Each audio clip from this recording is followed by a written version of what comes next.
Hey there. All right, I'm gonna be honest, the story is way more powerful when you can actually see me. So if you have the chance to watch it instead of to read it, here I am. So, all right, here goes. So I was 35 weeks and 5 days. So I was 2 days away from being 36 weeks pregnant, and my husband and I went out with some friends. They went bowling, and I was hanging out, and I distinctly remember telling them that I thought I was ready. You know, we had the nursery done, we had a car seat on standby, bags were packed. Like, whenever this baby came, I was ready for it. And I guess he heard me, because at 1:30 that morning, I woke up with these terrible cramps. Oh my gosh, I just was in the bathroom, and just, they hurt so bad. Like, I was sweating and hot, and the pain was really intense, and I was like, something is wrong. Like, labor wasn't even on my mind, right? Because I'm 4 weeks from my due date, and the pain was really localized to my like lower abdomen, and I figured a contraction's like all around, right? But they were really intense, and they were kind of coming like in these cramp waves. And so I called the nurse hotline and left a message, right? Because by now it's 2 in the morning, now that I like had been sitting there for a while and thought I was gonna be sick and all of these things. And so called the nurse hotline and left a message, and I woke my husband up, and I was like, something is wrong. And so of course we'd been out with friends, maybe a few drinks were had by the guys, and so he was a little dazed and like, what is happening? I don't know what's going on here. But he's trying his best to like be composed for me, right? Because I'm clearly like not in a good state. So I get a call back from the nurse, but now it's probably about 2:15 or so, and kind of explain what's going on, how I'm feeling, and she agrees that, you know, it's 4 weeks early, it could be false labor, there's all kinds of things. I should relax, right? I should try to take a hot shower, a bath, try to lay in bed and do some breathing, but I should try to relax. And so finally my husband kind of like coaxes me into bed, because I was like, I can't stand in the shower, like I have to hold on to him during one of these, which now are like full blown, like they are, these waves of cramps are now like contractions, right? They are all over, and like all I can do is hold on to him and attempt to breathe while so he kind of coaxes me back into bed. And as soon as I lay down, my water breaks, like immediately. And so I like run back to the bathroom.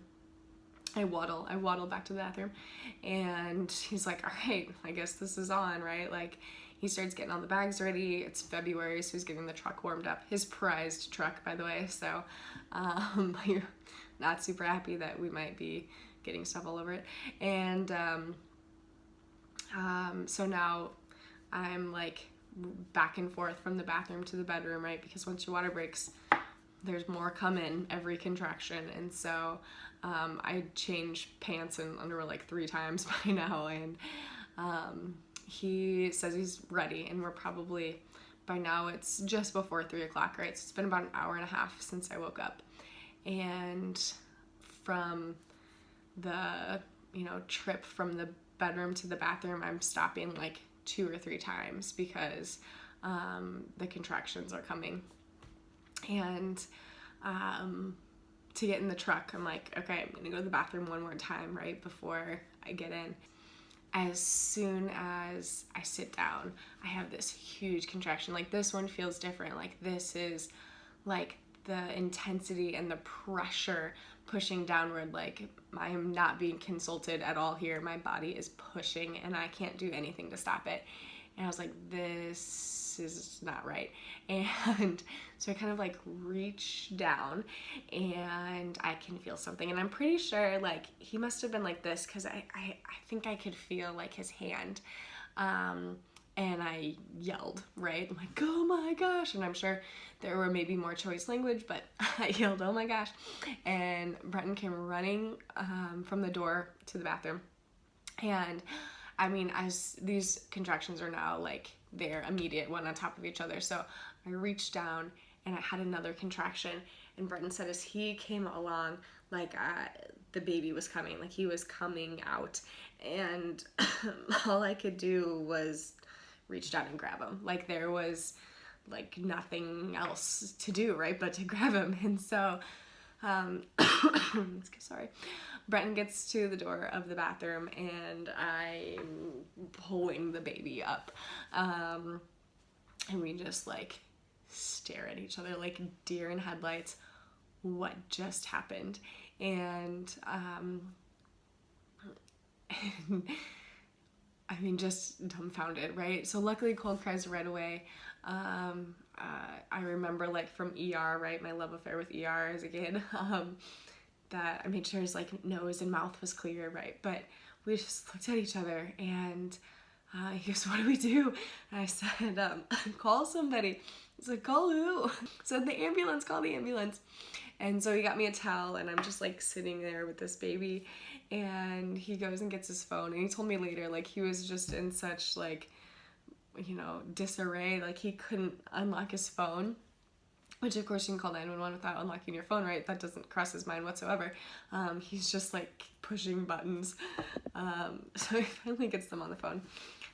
Meanwhile, I'm in the bathroom, like I know you're supposed to like breastfeed right away or like skin to skin right away, so I'm just like no idea what I'm doing. I'm just like smushing this baby into my chest, like hoping that he does something. I don't know. And we just wait for the paramedics. They probably took 5 minutes. They're really close. And the cops get here first. And right, we live on like a little tiny cul-de-sac street. We had a police officer, a fire truck, and an ambulance like all parked in front of our little tiny house. And so the cop gets there first, and Brenton like runs outside at 3 a.m. smelling like booze. And the cop like, you know, puts his hand on this holster and he's like, the baby, inside the baby.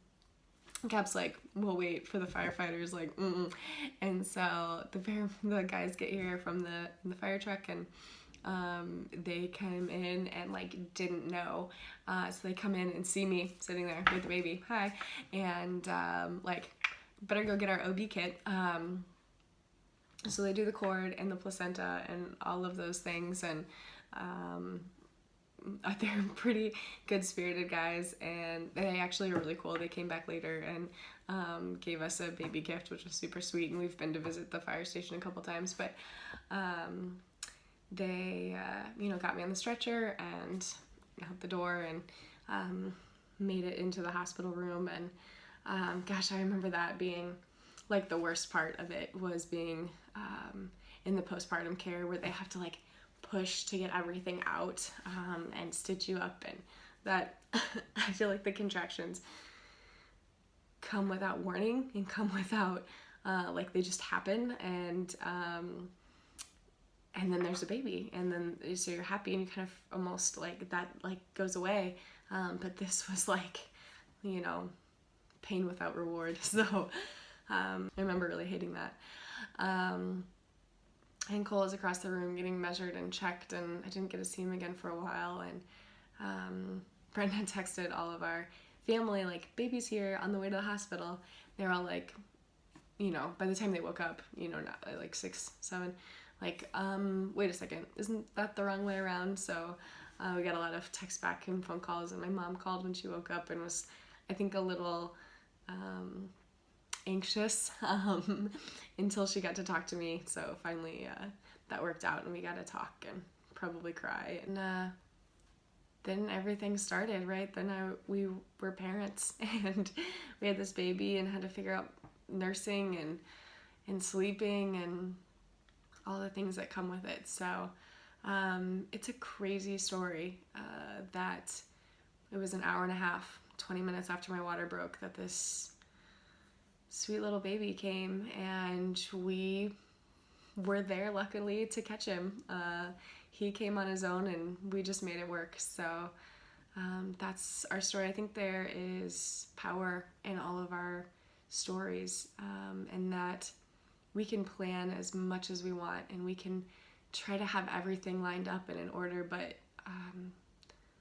that's not how birth works, and it's not how motherhood works, right? Like, we can prepare and read all the books and try to do everything by the book and everything right.